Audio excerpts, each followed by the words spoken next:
What is up? Welcome back to another episode of the Naturally Empowered Living Podcast. This is your host, guide, and mentor in all things energetics, emotions, and self awakening, Jenna Smith. And I am super stoked for this episode. We are here at workshop number 2. What you are about to listen to is a live workshop recording from the second workshop session of my 3-part series, How to Build Trust in Yourself by Reconnecting with Your Felt Sense.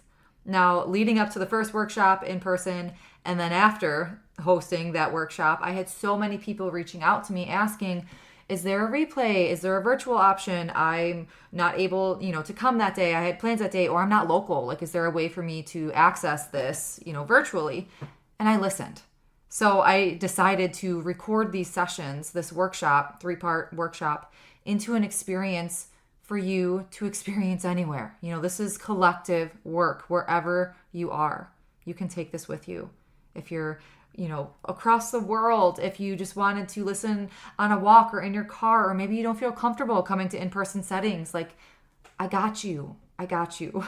So just a little note before we begin, just a little disclaimer. This was not recorded in the live setting. This was me recording the same workshop, just alone in my office, just to keep the intimacy and the privacy of the in-person container for that live session, keeping that to itself. So if you are ready, allow yourself this space to slow down.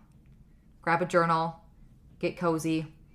If you don't, if you're driving and you don't have time to take the time to journal, you could always come back to the somatic exercise that's at the end of the workshop when you do have, those 10 minutes to yourself.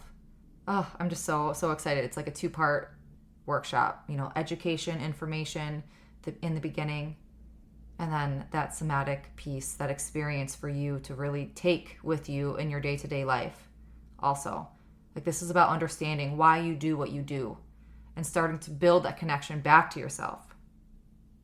So, if you are ready, let's get into workshop 2 of 3 of the How to Build Trust in Yourself by Reconnecting with Your Felt Sense series, understanding your internal operating systems, why you do what you do. Let's go. Hello and welcome back to the How to Build Trust in Yourself by Reconnecting with Your Felt Sense workshop.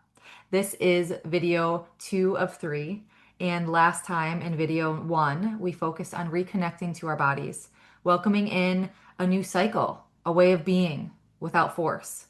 Maybe to some that brought a new sense of awareness or just thinking a little bit differently, right? Or maybe I feel a little different, or this ignited something within me, okay? Today, we're building on that concept of connection without force and really diving into understanding why you do what you do by learning a bit about the underneath systems that are running our internal operating systems. Okay, so really understanding a little bit more about what's happening underneath, aka our nervous system, our subconscious, things that are running on just like that autonomic piece, automatic piece that we sometimes don't realize has a lot more to do with our external reality, our perception of reality than we think, right? Because so often we get so hyper fixated, hyper focused on changing a behavior or changing a habit or changing the outcome, right? Changing the reality piece of it when there's so much beneath those layers and so much underneath that. You've probably heard the quote before, or just the concept of you can't control the outcome, but you can control your effort. Same type of concept here, because without understanding the system, our internal operating systems that's truly running the show, it's not gonna work to just change a habit or to just change a behavior. And that's why so many of us are stuck or frustrated or feeling confused because we're so self-aware. We know, like, we feel like we know better. We maybe have done the work, quote unquote, the work, right? And we're still finding ourselves in these same repeating patterns or these same cycles where we're like, I know, how can I not stop this? Why am I stuck? So let's get into the depths, shall we? So thankful that you're here. So if you see yourself repeating the same patterns, okay, it's not so much as lacking awareness. A lot, heck, like so many of us are aware. That's why we're realizing, like, okay, these are repeating patterns. I am so aware. I'm seeing this struggle. I'm seeing this pattern. I'm seeing this recurring thing. It's because our behaviors aren't driven by awareness alone. They're not driven by our conscious awareness alone. They're driven by our nervous system, by our soma, by our subconscious. And I think one of the biggest misunderstandings is if we can think our way into something or think our way out of something. Like if we just have that awareness just enough, we can change. And there's something to that. I'm not saying awareness is always step one, right? We need to have that awareness. But it's all also that layer beneath, okay? Understanding alone, having that conscious willpower alone doesn't necessarily change the pattern or drive that change. Okay? Because our thoughts are we are not our thoughts, right? We have intrusive thoughts. We could have negative thoughts. We could have thoughts about XYZ. We have so many thoughts rotating through our mind. We are not our thoughts. Okay? Our patterns live in our bodies. Our nervous system is constantly scanning for safety, familiarity, predictability, and it's always going to choose what's safe, what seems safe. Okay, we'll get into this in a little bit. What seems familiar, what seems predictable. Okay, often over in the present moment of possibly what feels better, and that's where that conscious piece comes in. We consciously know, like, I know better, or I want to feel better, or we're driven towards that feeling better, but our nervous systems are so black and white and they're so driven by survival. Okay. So that's how we find ourselves in those same survival mode patterns. So I want to paint a little picture. Think of us, a human being, as a computer. Follow me here, but I really enjoy this analogy because we do live in a technological world. Okay. So think of us like a computer. We have the mouse, the keyboard, the screens, all of that are our body parts. Okay. Screen, our eyes, mouse, let it be our hands, right? So each component of a computer are the components of our body, our conscious awareness. I see, or you're looking at me, I hear myself talking, you hear me talking. We are consciously presently here together right now. However, everything happening in the background, without us knowing what's going on, when you type something into Google, what's happening? Like what's truly happening in this system, on this screen, and this keyboard, and this hard drive? What's happening behind the scenes? Same thing about our subconscious. So even when you know, like, oh, I shouldn't be people pleasing, or I shouldn't be overextending myself, I should have better boundaries, I shouldn't ignore my needs, your nervous system might still be saying, or it might be programmed to say, this is what keeps me safe. We survived this before. This is how I know how to survive. And this is where that important, like this is really important. There are a couple different, well, I don't want to say just a couple different ways, but I'm going to share a couple different ways of perception of navigating life. Okay. Thinking, feeling. Okay. How often are we taught to feel first? Think about that for a second. How often are we taught to start in our soma, to start feeling first? Because thinking mode is saying, what should I do? What makes sense? What's the right answer? So instant gratification. We talked about this in the last workshop in video one, truly about that force, that urgency, that catastrophic piece. That's our mind. Feeling mode slows things down. It's more subtle. What does this feel like in my body? Do I feel open, contracted? Do I feel pushed, pulled? Do I feel anxiety, tightening? Really connecting with those felt senses. And the difference here is the bottom up, the feeling to thinking approach versus the thinking to feeling. So the bottom up approach allows ourselves to rewire easier. I don't want to say easier, maybe simpler. Because once we feel ourselves maybe contracting or having that tightening in our chest, we can then consciously bridging to our conscious awareness. Oh, I remember the last time I was in this certain type of situation, this happened, and I was anxious or I was scared. And then you could rewire in live real time. I'm safe in this moment. Even though the same event is happening, I'm feeling this. I can allow this feeling to ride the wave because I'm safe now, or XYZ. Does that make sense? How is this landing for you? Really having that bottom up approach. And reminder too from our first workshop, I've said this before. If you ever have any questions, or if you ever have like follow up, comments, concerns, questions, please email me hello@naturallyempoweredliving.com. Being you're not here live for this event, I am hosting the same series live. But if you're not here live, you're listening to this workshop, please email me, contact me with any questions, follow up questions. I could create a podcast episode or we can converse through email. But just to let you know that your autonomy matters, like how you are feeling, possibly how you are triggered, what is coming up for you, your perception of this reality as you're consuming this content matters. Okay. So now let's transition into how patterns are formed, right? And I kind of just dabbled into that a little bit. So let's really get into that perception or that concept, not perception, that concept of that trigger, right? Feeling that tightening in the chest, even though, like I don't want to say shouldn't be, but even though in this present moment I'm fine, I'm safe, everything's okay, but I'm being triggered from a past event. So how are these patterns formed? Like this is, let's remove this mystery, okay? And this is like the meat and potatoes of root cause therapy, of having an imprint settled into our soma, settled into our body, something that's not processed, and then it's continuously playing out in our present life because we did not have the capacity or we didn't process said event, not even the event, said feeling, said imprint, energy, and it got stuck in our body. Okay. So your patterns don't just appear, right? Like they're built, they're formed, they're compounded. Everything is energy. And we briefly covered this in the first workshop, but let's say, for example, an experience happens.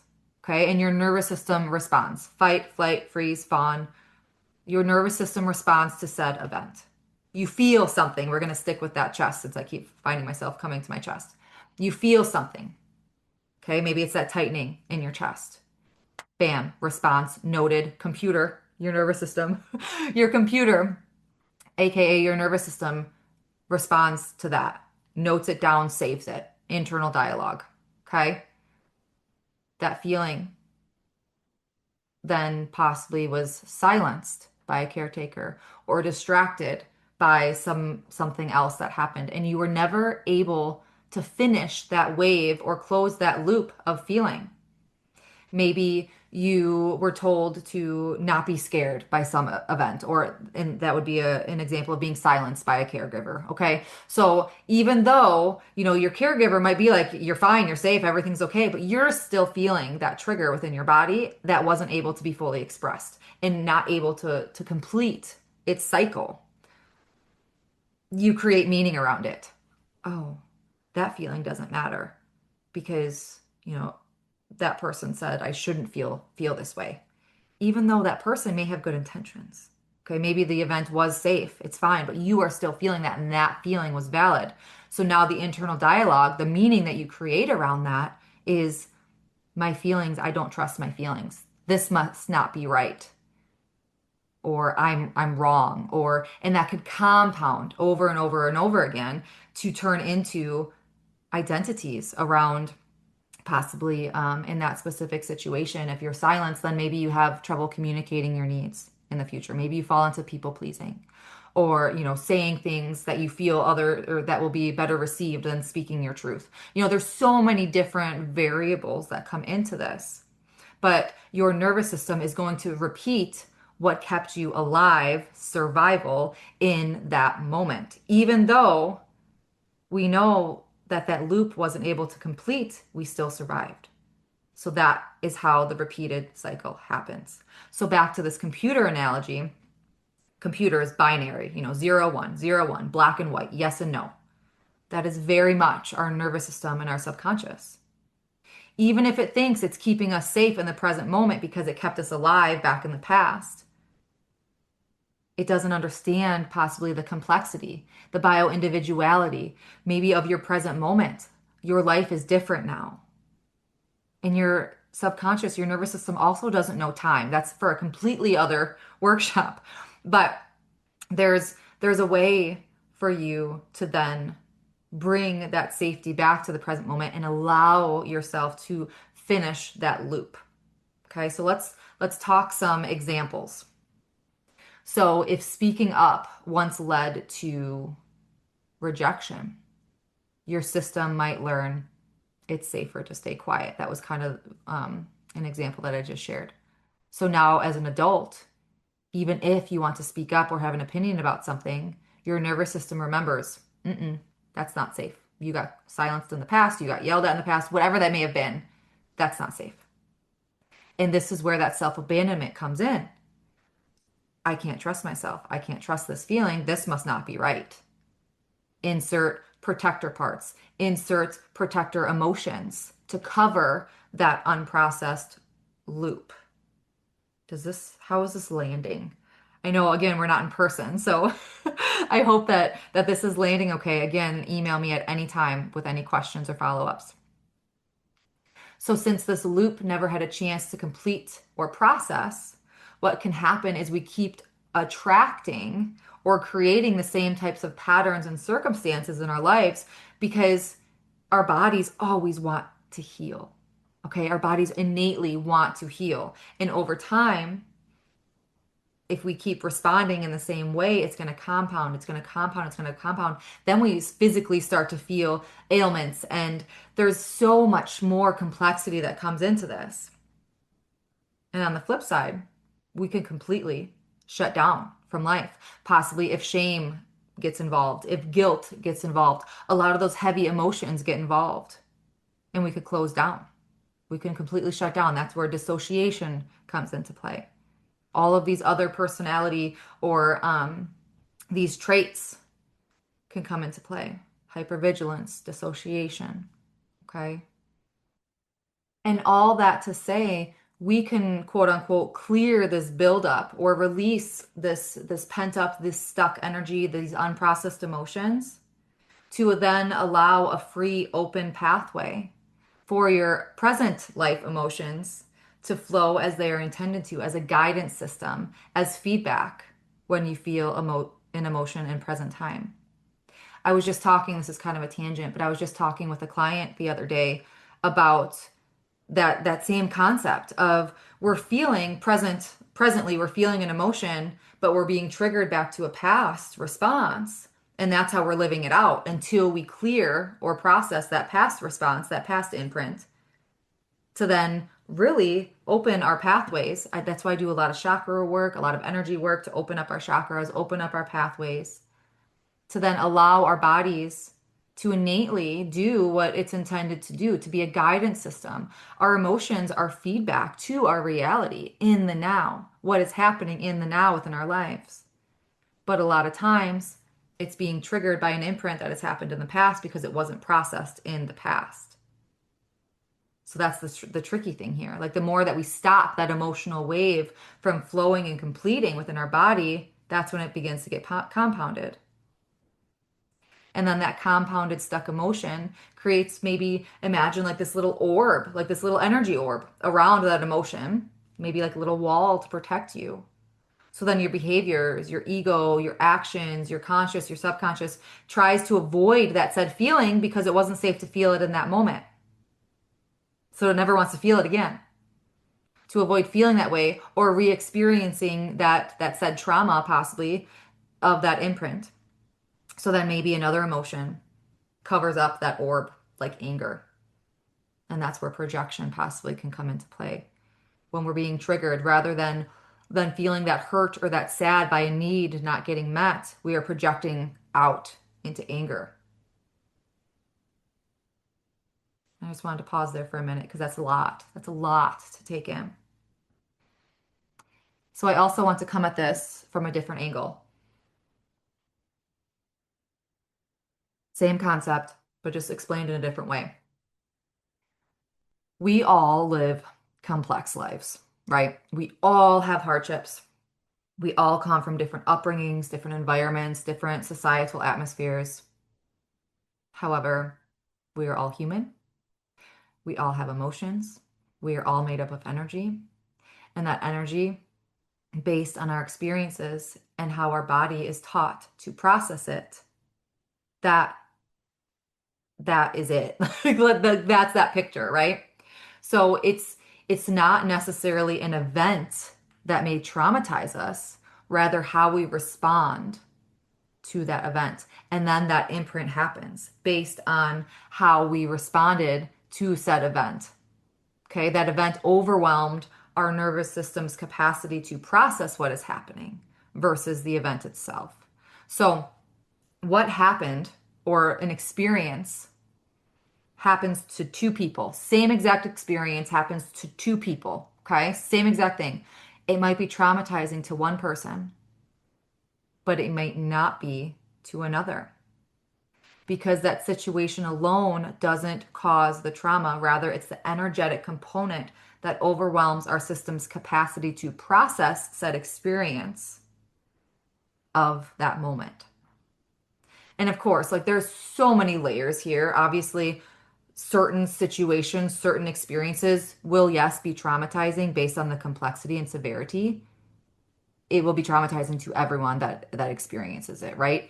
Of course, there's a lot of variables, there's a lot of layers to this.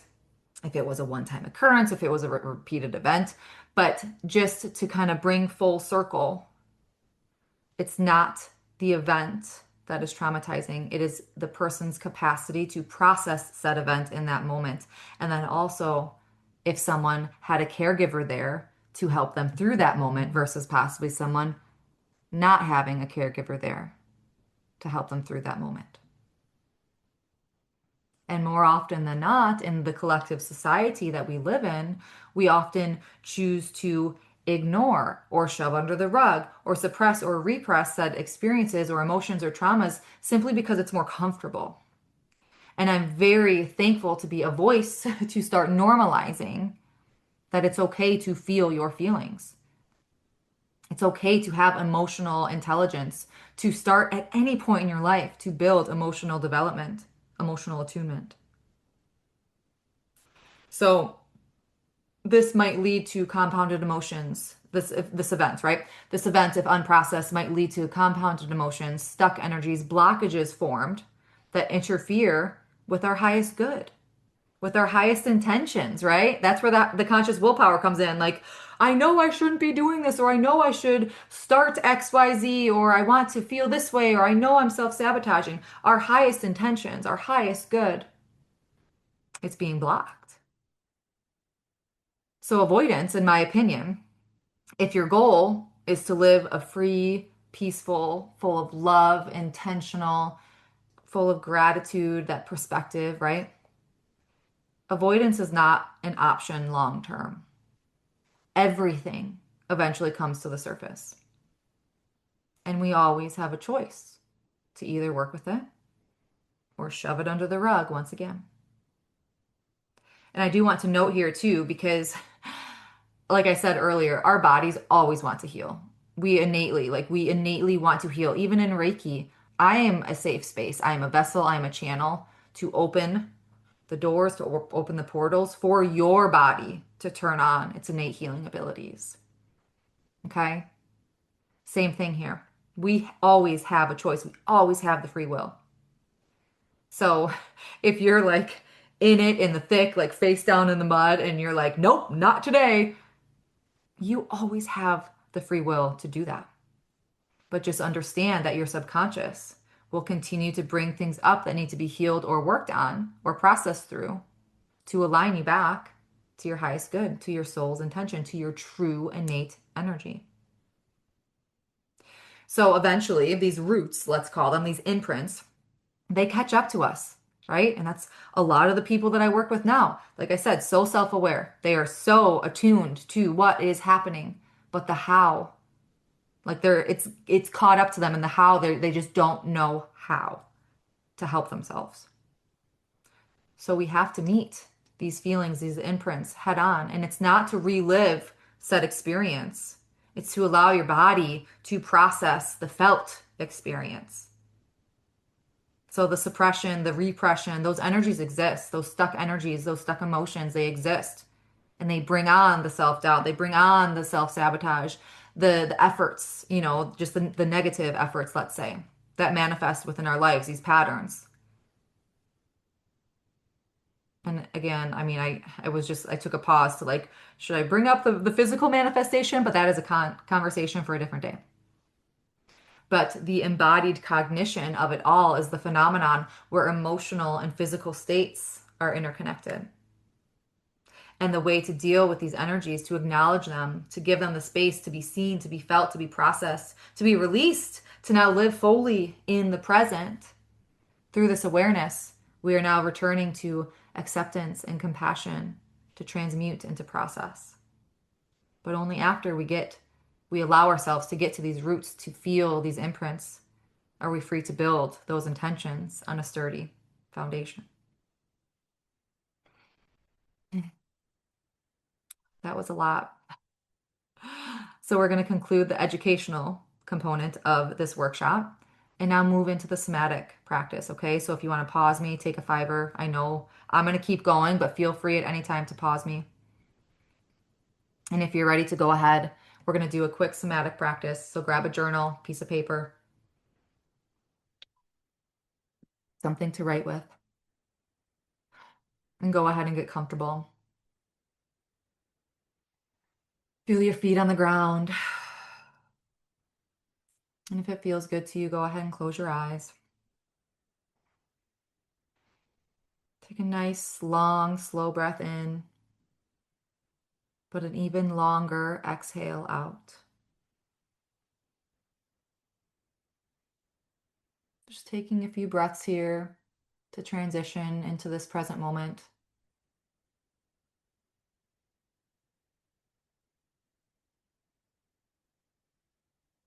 And I invite you to bring to mind a situation where you have been feeling stuck.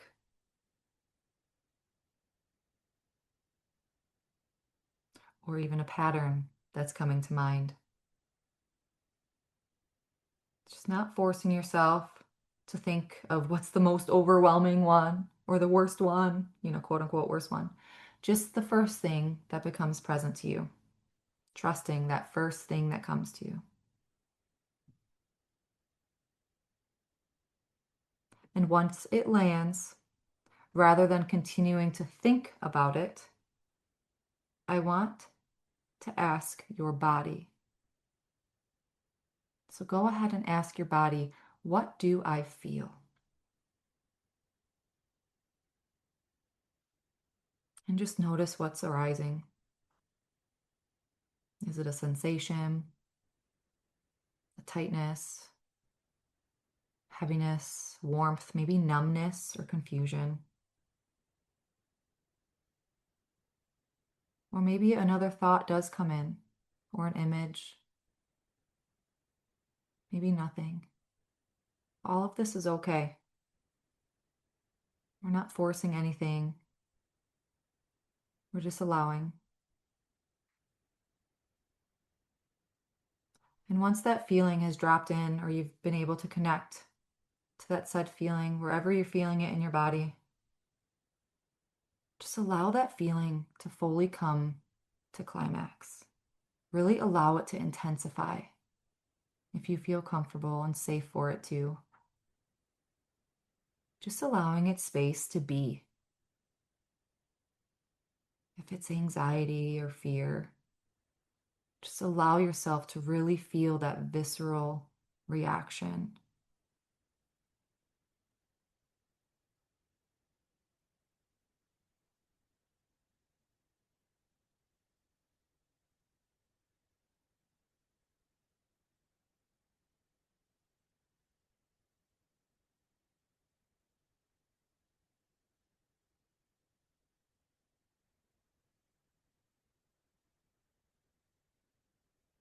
And once it starts to come down, just allow yourself to continue to breathe through it.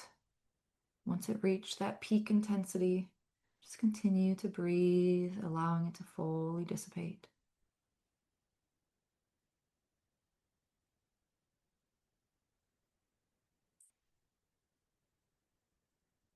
And once you feel that feeling has subsided enough, maybe it's fully gone, ask yourself, what might this feeling have been trying to show me?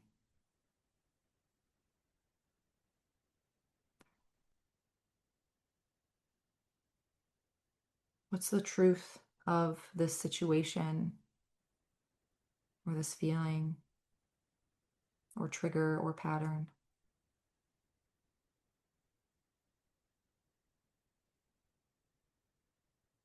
What is important to know or to learn?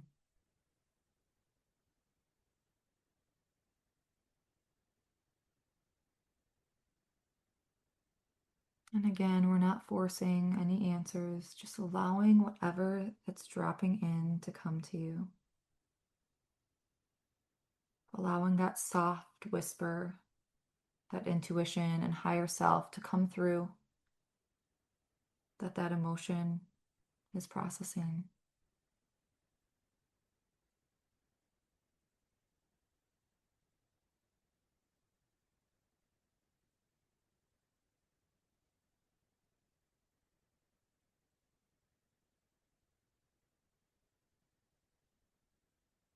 And I invite you to slowly bring your awareness back to the present moment, wiggling your fingers and your toes.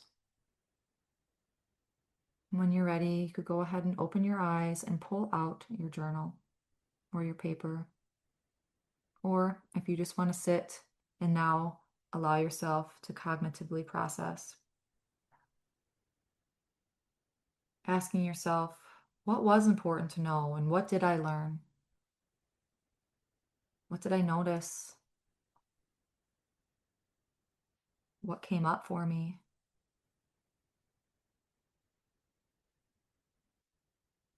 Did anything surprise me?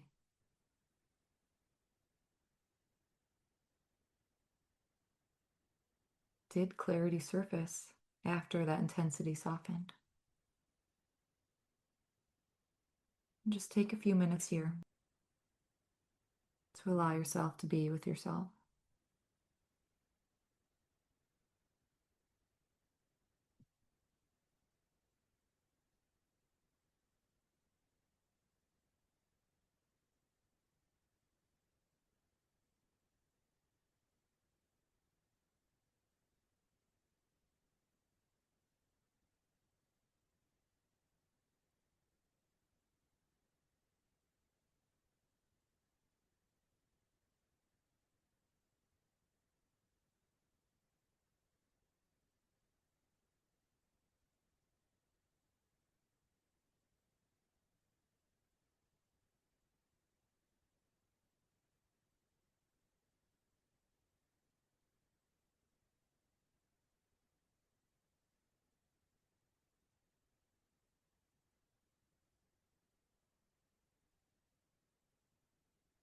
This is how we tap into our subconscious,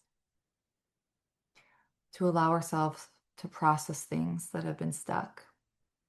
Stuck as in not having the space to truly be fully felt and processed, to then release what no longer serves us, and to bridge in that cognition, right? Our mind is very important, very powerful, but it comes after this. And this is how your self-trust deepens, how your self-connection strengthens,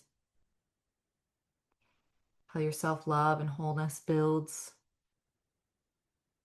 because we're coming back to our innate being by allowing all of the unprocessed gunk, let's call it, to leave our systems. So to recap, bringing it back to the beginning of this workshop, at the beginning of this video, we're not here trying to change said behaviors. It's about understanding it and learning how to process what's underneath it. to allow that behavior change to be a natural byproduct. Because once we start understanding our system and how we work, we stop fighting ourselves. And we reconnect to our felt sense. We stop outsourcing our own autonomy, our own inner authority. And that somatic practice was a little taste of learning how to actually rewire, right? Today was really understanding that internal operating system. And workshop 3 will be really harnessing how to rewire it. So workshop 3 will be held live at the Naturally Empowered Living office in Blanchardville, connected to Rooted Collective 201. It'll be held Saturday, May 16th at 1 p.m. if you're able to come live. And we're going to really be expanding on workshops 1 and 2, learning about rewiring that self-abandonment and other self-sabotaging cycles at the root. And of course, if you can't come live, if you're listening to this virtually, there will be the recorded component for workshop 3 as well. And if you're local, for those who are looking or feeling called into the deeper work or looking for some sort of connection with other like-minded individuals, women, Slow Water Retreat is this summer, July 25th, and I'm so blessed and honored to be a co-facilitator of this retreat. It's a peaceful day or weekend. We have multiple options designed to help you slow down and reconnect and nourish yourself, mind and body in a natural setting. We'll experience yoga and a floral workshop and journaling and a group root cause therapy session and just meaningful time to connect with ourselves and with others, just surrounded by the peace of nature and the river. So excited for that. So you can go to www.britt-thompson.com/slowwaterretreat. I'll put that in like the little text for you to click the link if you're interested in that. But thank you so much. So much for being here. I'm so thankful that you enrolled in this course, in this workshop series, because your past lives in your present patterns. And learning to feel, not just think, and to reconnect to the you beneath your behavior. That's the work that you're here doing. So thank you. I'm sending my love and so much light.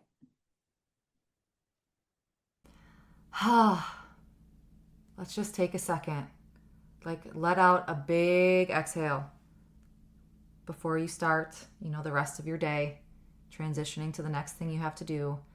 Just allow yourself to take that moment to notice how you're feeling. I'm so thankful that you're here. And if something clicked for you within this episode, within this workshop, if you had this moment of oh, that makes sense. Or I get it now. Or I feel understood. Or I'm not broken, right? This is just the beginning.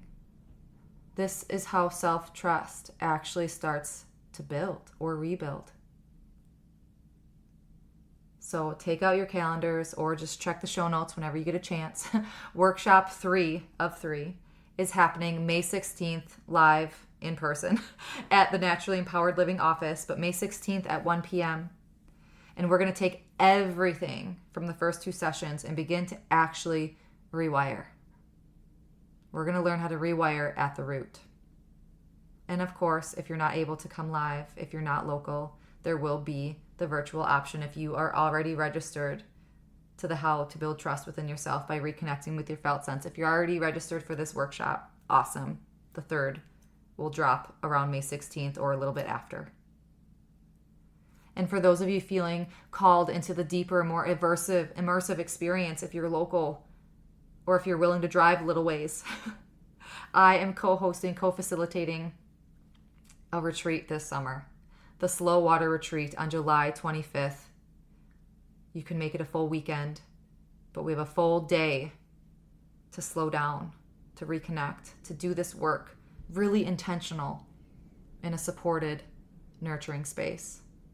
So all those details are also linked for you in the show notes. And I will see you in the next episode. So until next week, as always, be you. You have everything inside of you to learn your energy of alignment and be unapologetic in who you are. Sending my love and so much light.